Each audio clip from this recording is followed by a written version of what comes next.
Maharashtra Navnirman railway कामगार सेनेच्या सर्व आलेल्या सर्व पदाधिकारी,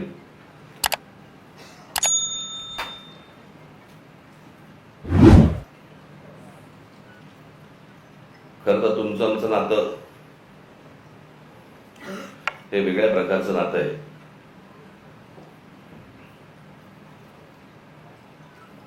दोन 2008ला रेल्वे भरतीच्या प्रकरणावरनं आंदोलन झालं आणि त्या आंदोलनामधनं मग पक्ष पुढे वाढत गेला, मोठा होत गेला आणि पक्षाला निवडणुकीचं चिन्हही रेल्वे इंजिनच मिळालं. आज तुम्ही सगळेजण इथे आलेलात, मला काय तुमच्या आपल्या रेल्वेमधलं फक्त प्रवास करणं एवढंच माहिती आहे. बाकी टेक्निकल मला काही फारसं माहिती नाही, ते तुम्हालाच माहिती आणि ह्यांना माहिती. परंतु ते जे आंदोलन झालं होतं ते आंदोलन कधी विसरू नका.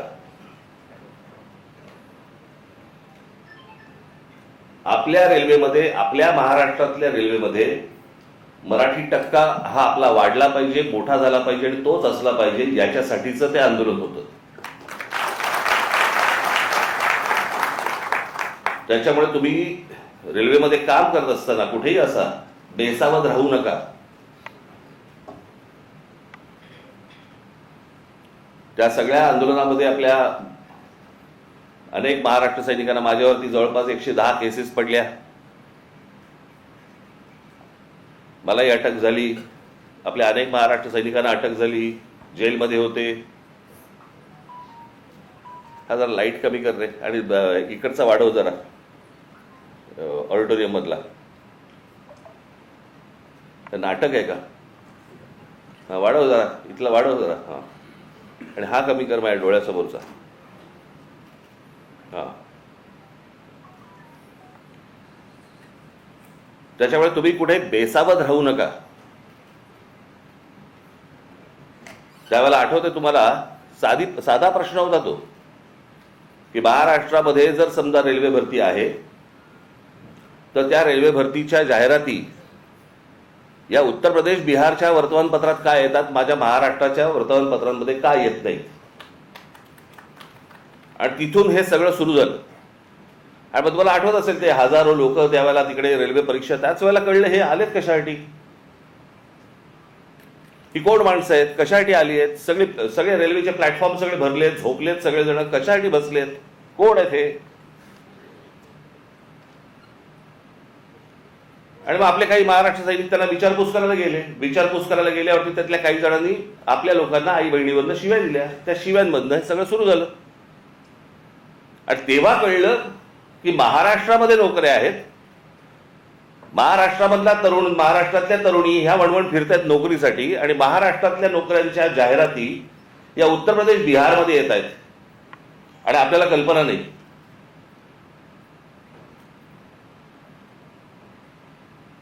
कारण त्यावेळेला सगळे रेल्वे मंत्री वगैरे सगळे जण ते तिकडचेच होते, लालू प्रसाद यादव वगैरे. आणि मग ज्या वेळेला ममता बॅनर्जी ज्या वेळेला रेल्वे मंत्री झाल्या त्यावेळेला त्यांना आपला विषय नीट समजला आणि मग त्यावेळेला आपल्या पत्रावरती त्याच्यानंतर निर्णय झाला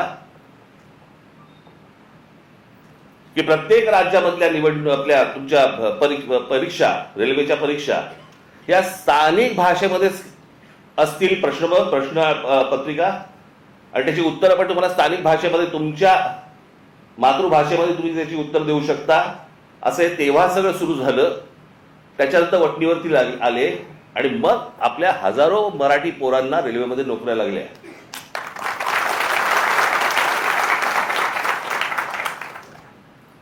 आज त्या सगळ्या गोष्टीला जवळपास 18 वर्ष झाली. पण हे कशासाठी झालं, का झालं, हे तुम्ही विसरता कामा नये. अनेक आपली आंदोलनं झाली.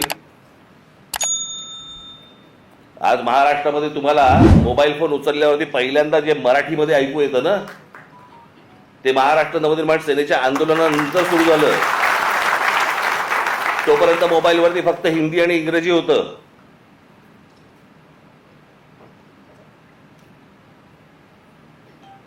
भाषा कुठची वाईट नसते,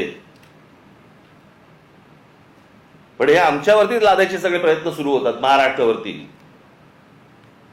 कारण आमची लोक चिडत नाहीत, रागवत नाहीत, बोलत नाहीत, रस्त्यावर उतरत नाहीत, राग व्यक्त करत नाहीत. केला असतं तो मोबाईलवरती करतात.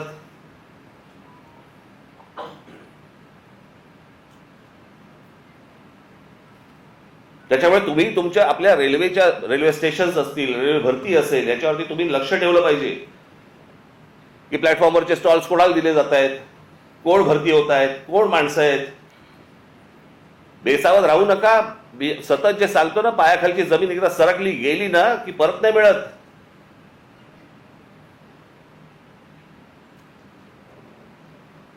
आमच्या सरकारलाच हिंदीचं वावड आपलं त्यांच्याबद्दल आस्था.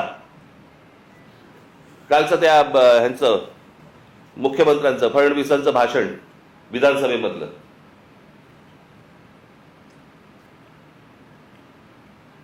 ते काय ते कुठलं मिसिंग लिंक वरती म्हणे ते काय कोसळला, खांब कोसळला आणि पाणी सगळीकडनं येतंय, त्याचं म्हणे राजकारण करू नका. अरे वा, त्याच्यावर बोललं की राजकारण. मग इतकी वर्ष आपण काय करत होतात? दुसऱ्यांच्या सरकार जेव्हा होती दुसऱ्यांची, त्यावेळेला तुम्ही काय करत होतात? त्यावेळेला जी आंदोलनं झाली ते राजकारण नव्हतं. स्वतःच्या अंगाशी आल्यावरती ते राजकारण, विरोधकांचं राजकारण, असं कसं होईल? आणि काय म्हणतायत म्हणे, एक वेळ मला बोला पण महाराष्ट्राचा अपमान मी सहन करणार नाही. वा रे वा, लोक त्या मिसिंग लिंक बद्दलच बोलतायत, महाराष्ट्राचा कुठे अपमान करतायत. पण ते काय सगळं घेऊन जायचं, म्हणजे ते वरपासून खालपर्यंत आता काय सवय लागली आहे. केंद्र सरकारच्या कुठच्या गोष्टींबद्दल बोललं की तुम्ही देशविरोधी. आता केंद्र सरकारची कामं आहेत ती, त्याच्यात देशाचा काय संबंध? आता मिसिंग लिंक बद्दल बोललं तर याच्यात महाराष्ट्राचा अपमान कुठे आला? लोकांनी प्रश्नही नाही विचारायचे, काय झालंय ते. इतके दिवस जे मोबाईल फोनवरनं विरोधकांना जे करत होते ना, शिव्या घाल, वाटेल ते बोल, हे जे सगळे त्याच्यात ठेवलेल्या टीम्स आहेत ना, हे जे सगळं सुरू होतं ना, ते आता अंगलट आलंय. आता ह्यांच्या दामदुपटीने ह्यांच्या अंगावरती येत आहे आणि त्याच्यामुळे लागले आता त्रास व्हायला लागला त्याचा. आपणच सुरू केल्यात त्या गोष्टी. गेल्या 10-12 वर्षातच ह्या सगळ्या गोष्टी मोठ्या प्रमाणावर सुरू झाल्या. विरोधकांना वाटेल ते बोलणं, विरोधकांना शिव्या घालणं, वाईट साईट लिहिणं, सगळ्या गोष्टी ज्या सुरू झाल्या हे तुम्ही बसवलेल्या टीमकडनं सुरू झाल्या. आता तुमच्या अंगावरती येत आहे ते सगळं, आणि तुमच्या अंगावरती येत आहे म्हणून लगेच महाराष्ट्राचा अपमान. ह्याच्यात कसला आला महाराष्ट्राचा अपमान? राम मंदिराच्या चोरीबद्दल बोललो की म्हणे धर्माचा अपमान. अरे चोरी आहे ना ती, ह्याचा धर्म कुठे आला?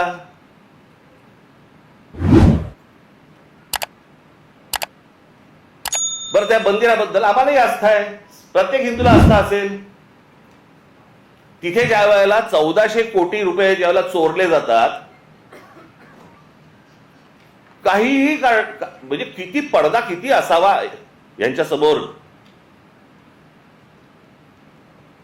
म्हणे वक्फ बोर्डामध्ये ज्या वेळेला म्हणे तिकडे चोऱ्या झाल्या त्याच्याबद्दल तुम्ही नाही बोलणार. आम्हाला काय देणं घेणं?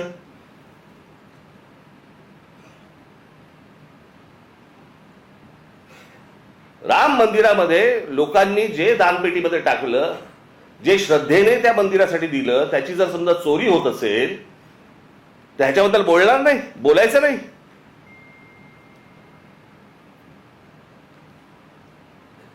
काल ते कोणतरी होसबळे का कोणतरी आहेत ते म्हणे धर्मविरोधी जे लोक आहेत ते म्हणे पसरवतात. आम्ही धर्मविरोधी?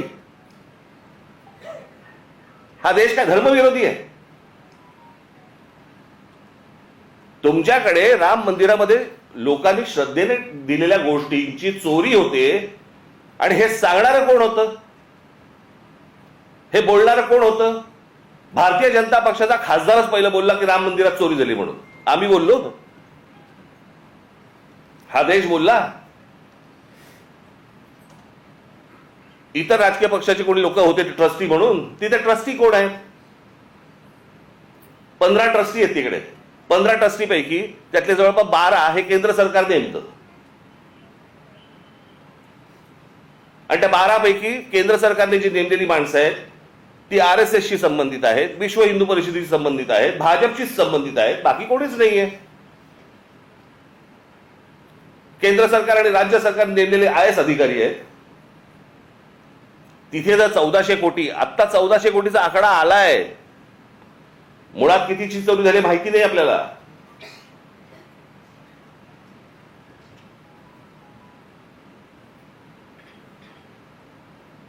चोरी झाल्यावरती समजा असं पकडा, आत्ता दुसऱ्यांचं कोणातरी सरकार असतं आणि राम मंदिरामध्ये चोरी झाली असती, भारतीय जनता पक्षाने काय केलं असतं? RSSने काय केलं असतं?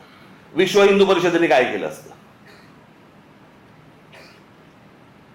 मोर्चे काढले असते, सगळ्या गोष्टी केल्या असत्या. त्याच्यात नाही राजकारण. आता तुमची सत्ता आहे म्हणून विरोधकांनी केलं की त्याच्यामध्ये राजकारण आणू नका म्हणे. आता त्या मिसिंग लिंकचं झालं, यांचा एक मंत्री म्हणतो ते नैसर्गिक आहे, ती गोष्ट नैसर्गिक आहे, त्याच्यामध्ये राजकारण आणू नका, हे लक्षात ठेवा. हे तुम्ही काय अमरपट्टा घेऊन आलेला नाही आहात. उद्या तुम्ही विरोधी पक्षात जाल आणि ज्यावेळेला अशा काही घटना घडतील तेव्हा तुम्ही राजकारण करू नका. तेव्हाही सांगा लोकांना की नाही नाही नैसर्गिक आहे. एक झाड पडून काय मुलगा जातो, काय माणूस जातो, एक मुलगा शाळेमधला मुलगा गटारात काय पडतोय, काय नाही म्हणे, नैसर्गिक आहे. नैसर्गिक? तुमचं सरकार आहे म्हणून सगळं नैसर्गिक, त्याच्यावर राजकारण करू नका, त्याच्यावर कोणी बोलायचं नाही. दुसऱ्या पक्षांची सरकार असली की हे यांचं राजकारण सुरू करणार, हा कुठचा प्रकार? त्या मिसिंग लिंकचं बाबा तिथे नशीब माणसं नाही मेली.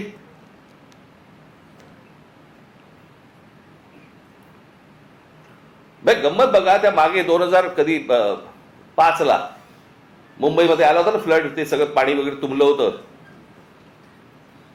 1000 मिलीमीटर पाऊस पडला होता, 1000 मिलीमीटर.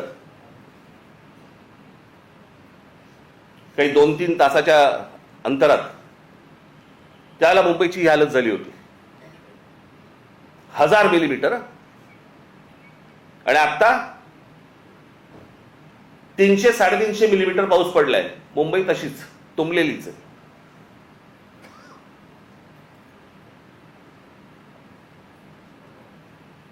तेव्हा वारे बाप वाटेल ते बोलायचे, वाटेल ती सगळी आंदोलनं करायची, पैसे खाल्ले, हे केलं ते केलं, तेव्हा राजकारण नाही.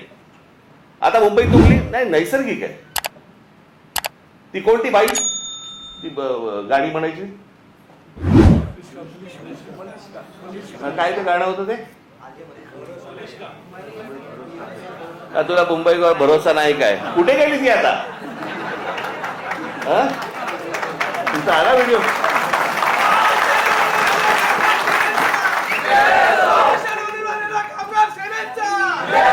नवीन व्हिडिओ आहे का, जुनाच टाकलाय? नवीन केला असेल तर चांगलं आहे, कोणाला वाहिलेली नाही ती. पण जेव्हा तेव्हा गात होती तेव्हा सुख घेतलं. आता दुसरे ज्यावेळेला बोलायला लागले त्यावेळेला त्रास व्हायला लागला. आता मला दुसरं कळलं नाही, मला मुख्यमंत्र्यांचं विधानसभेतलं भाषण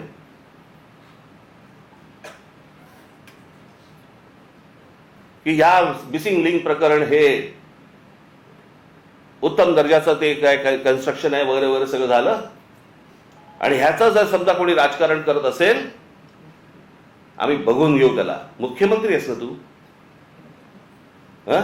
बघून घेऊ. बरं झालं ते झालं. पुढे वाक्य संपल्या हिंदीतून सुरू झाले. मिसिंग लिंक के बारे में अगर कोई राजनीति करे, कोणासाठी हिंदी बोललात? समोरचे आमदार मराठी, महाराष्ट्राची विधानसभा, महाराष्ट्राच्या विधानसभेमध्ये आमचा मुख्यमंत्री, महाराष्ट्राचा मुख्यमंत्री हिंदीत बोलतो. कशासाठी? कोणाला सांगायचं होतं? कदाचित आपल्याच पक्षातल्या वरच्या लोकांना सांगायचं असेल, बघून घेईन.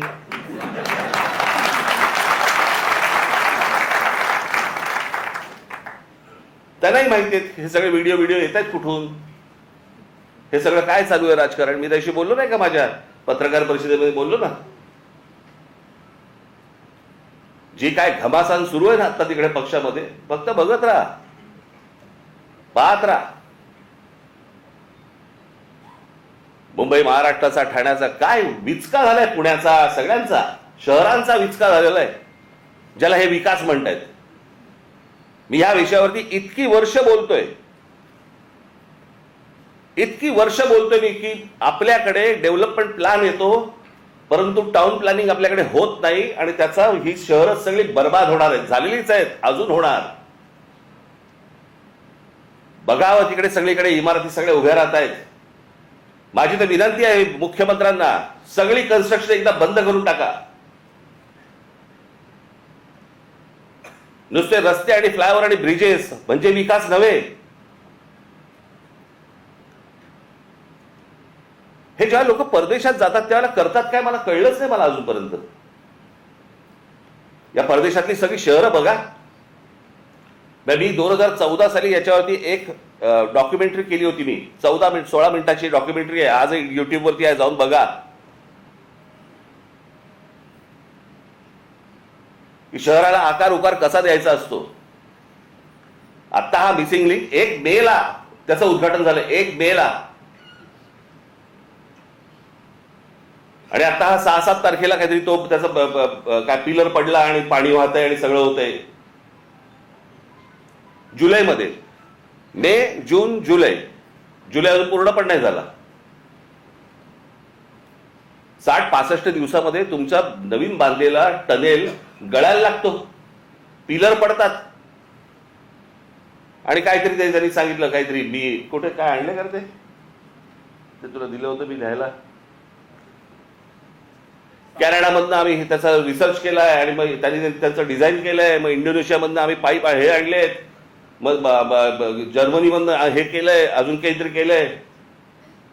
आणि मग भारतीय कॉन्ट्रॅक्टरने तो टनेल बनवलाय. त्यांनाच द्यायचं होतं ना. ते आमचे नितीन सरदेसाई फार छान बोलले त्याच्यावरती. आता आम्ही बोलत असताना ते म्हणाले, मला हे सगळं बघून राज कपूरचं गाणं ऐकू येतं म्हणे, आठवतं. मेरा जूता है जापानी, पतलून है काय इंग्लिशस्तानी, सर पे लाल टोपी रूसी म्हणजे रशियन, फिर भी दिल है हिंदुस्तानी. कॉन्ट्रॅक्टर आमचा तो बर्बाद करणार, तुम्ही काळजी करू नका.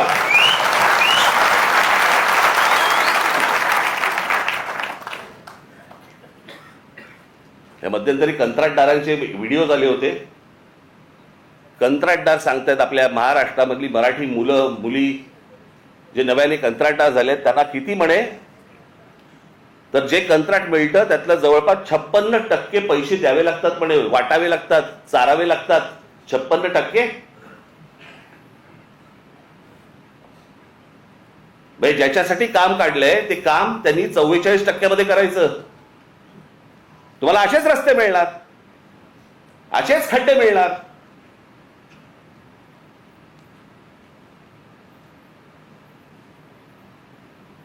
हे आपल्या कंत्राटदाराचं कामच नाही. ते मी त्या मगाशी बोललो ना, मी त्या डॉक्युमेंटरीमध्ये मी म्हटलंय, त्याच्यात दिलंय. छत्रपती शिवाजी टर्मिनस आपलं अगोदरचं व्हीटी स्टेशन 1800 सालात बांधलंय. 1800 सालात. त्याला मुंबईची लोकसंख्या पण तेवढी नव्हती. 1800 सालात बांधलेलं रेल्वे स्टेशन आज लोकांना पुरतंय. इतकी लोकसंख्या वाढल्यानंतर पण ह्याला म्हणतात व्हिजन. याला म्हणतात हे काय होऊ शकतं, हे किती लोकांना पुरू शकतं. आज किती रेल्वे तिकडनं जातात, किती माणसं तिकडे येतात, किती माणसं उतरतात, किती माणसं चढतात. हे 1800 सालात बांधलंय.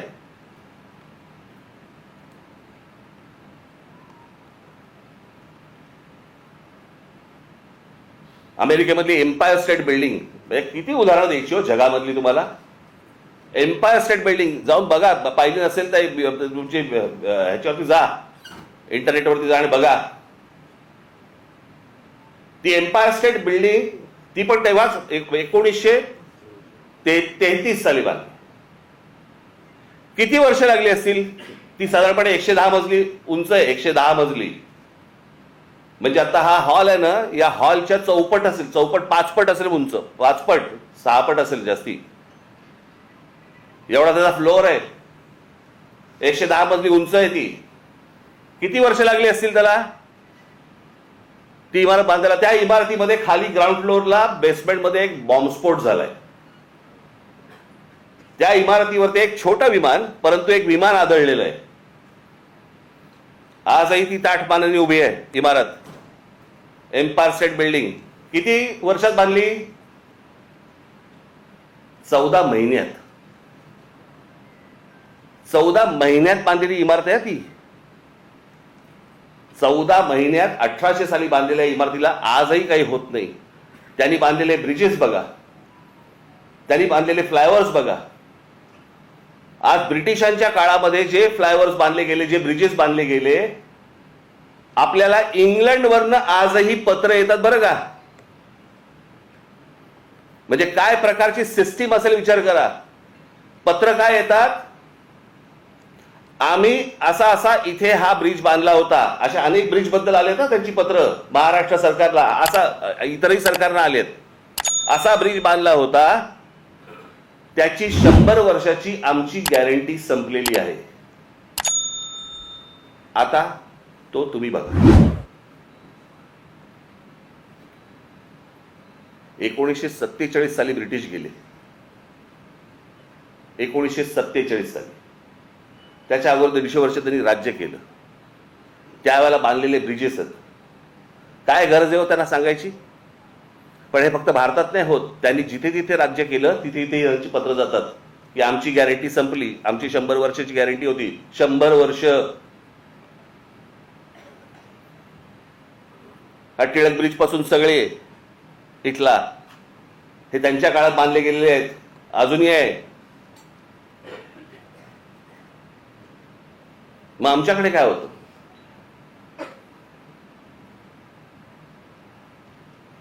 आमच्या रस्त्यांना काय खड्डे पडतात? बरं, ज्यांनी रस्ते बांधायचे ते आमचे नितीन गडकरी, ट्रान्सपोर्ट मिनिस्टर.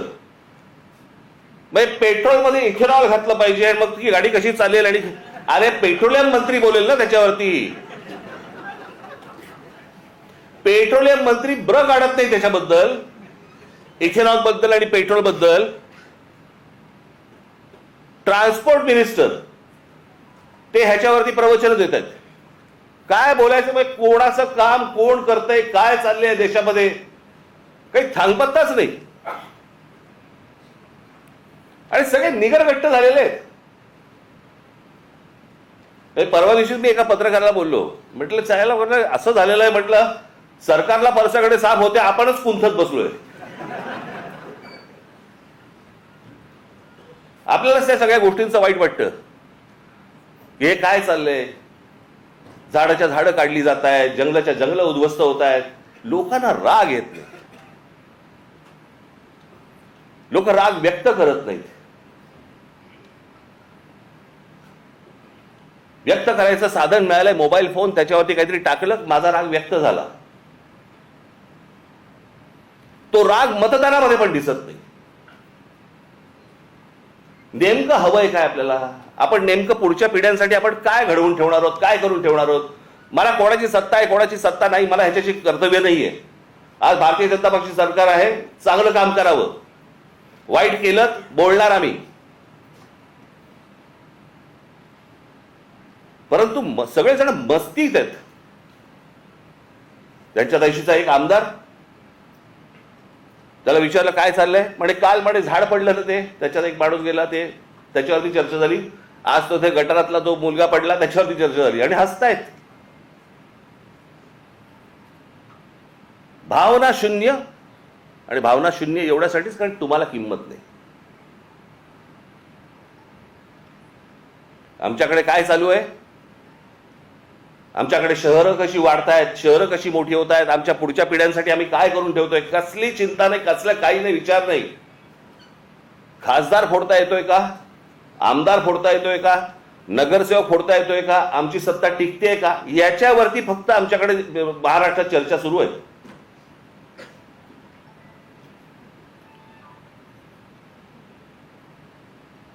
आता काय 3 वर्ष निवडणुका नाहीत, लोक म्हणणार मग आता काय आम्ही चिडून तरी काय, मतदान कुठे? अरे मतदानाची ज्याला वेळ येते ना, त्याला अगोदरच साचलेल्या गोष्टींचा विचार करायचा असतो. चांगलं काय आणि वाईट काय या गोष्टींवरती तुमचं मतदान झालं पाहिजे. उद्या राज ठाकरे जर समजा चुकत असेल, तुम्ही बोललं पाहिजे. इतर पक्ष जर चुकत असतील, बोललं पाहिजे. लोकशाही कशाला म्हणतात ना, ती लोकशाही जर जिवंत ठेवायची असेल ना, मी मागे पण एकदा उदाहरण दिलं होतं, आज मुद्दामून परत देतो उदाहरण तुम्हाला. ज्यावेळेला दुसरं महायुद्ध ज्यावेळेला संपलं ना, ते संपल्यानंतर सगळी वाहवा झाली. इंग्लंडची वाहवा झाली, विन्स्टन चर्चिलची वाहवा झाली. विन्स्टन चर्चिलचं ते एक फेमस त्याची ती मुद्रा होती हाताची, वी फॉर विक्टरी. त्याच्यामध्ये फक्त वी फॉर विक्टरी नव्हतं, वी फॉर विन्स्टन पण होतं, विन्स्टन चर्चिल.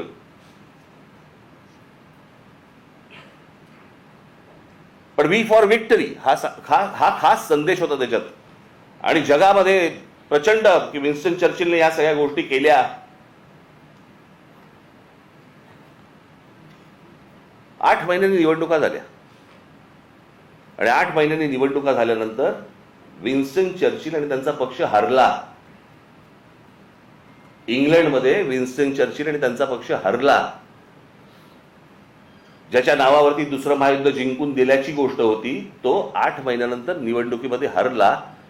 पत्रकारांनी ज्या वेळेला लोकांना प्रश्न विचारले की या माणसाने असं एवढं युद्ध जिंकून दिलं, एवढी तुम्ही वाहवा केली, एवढं त्याला डोक्यावरती घेतलं आणि निवडणुकीला तो हरला कसा काय?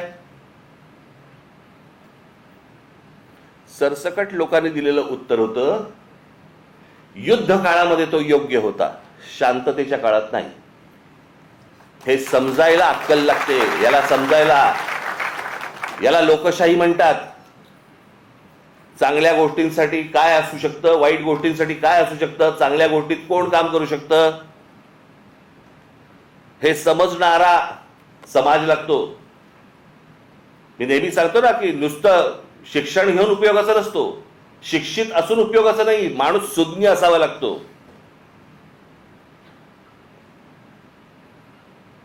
आमच्या बहिणाबाई चौधरी शिकलेल्या नव्हत्या, पण त्या ज्या बोलून गेल्या, आधी हाताला चटके तेव्हा मिळते भाकर, ह्या बोलून गेल्या ना, त्याला सुज्ञ लागतो माणूस, सुज्ञ.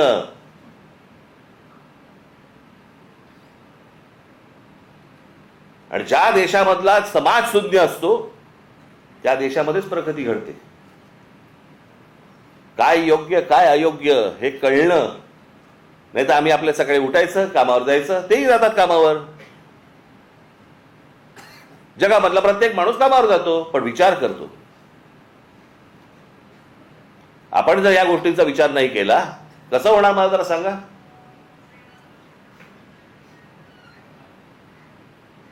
आज खरं तर मुख्यमंत्र्यांनी ही गोष्ट सांगायला पाहिजे होती की बाबा मी त्याच्यामध्ये लक्ष घालतो आणि ज्यांनी चुका केल्या असतील त्यांच्यावरती मी इन्क्वायरी लावतो.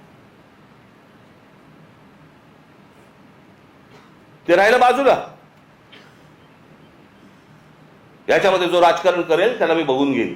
बघून काय घेईन?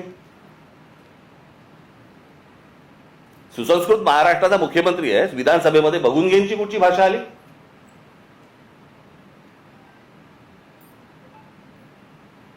पण हे सगळं सुरू होतं. खासदार सांगतो, एक खासदार सांगतो मी बॉम्ब टाकीन,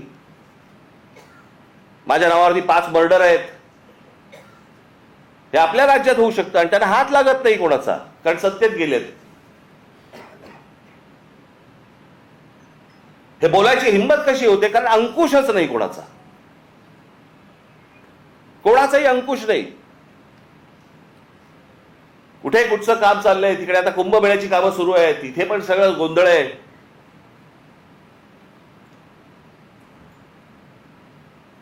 हे जे काय महाराष्ट्रामध्ये चालू आहे, बाबांनो तुम्ही लक्ष ठेवलं पाहिजे. तुम्ही बोललं पाहिजे. बाकीच्या ठिकाणचं तर सोडून द्या, परंतु रेल्वेमध्ये तुम्ही लक्ष दिलं पाहिजेत, लक्ष ठेवलं पाहिजेत.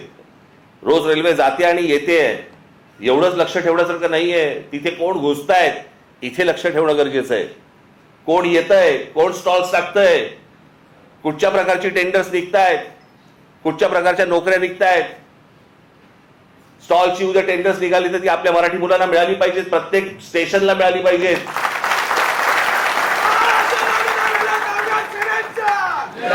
याच्यावर तुमचं बारीक लक्ष पाहिजे.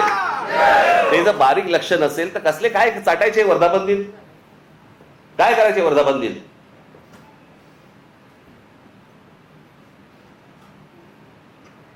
म्हणून मी आपल्याला आज या वर्धापन दिनाच्या दिवशी फक्त तुम्हाला एकच मला तुम्हाला सांगायचंय, जागे राहा, सतर्क राहा, बेसावध राहू नका. आपला मराठी ठसा महाराष्ट्राच्या रेल्वेमधनं पुसला जाणार नाही याच्यासाठी काम करा. धन्यवाद. जय हिंद, जय महाराष्ट्र. गरजा हिंदुस्तान चॅनलला सबस्क्राईब करा आणि ताज्या घडामोडी जाणून घेण्यासाठी बेल आयकॉनवर प्रेस करा.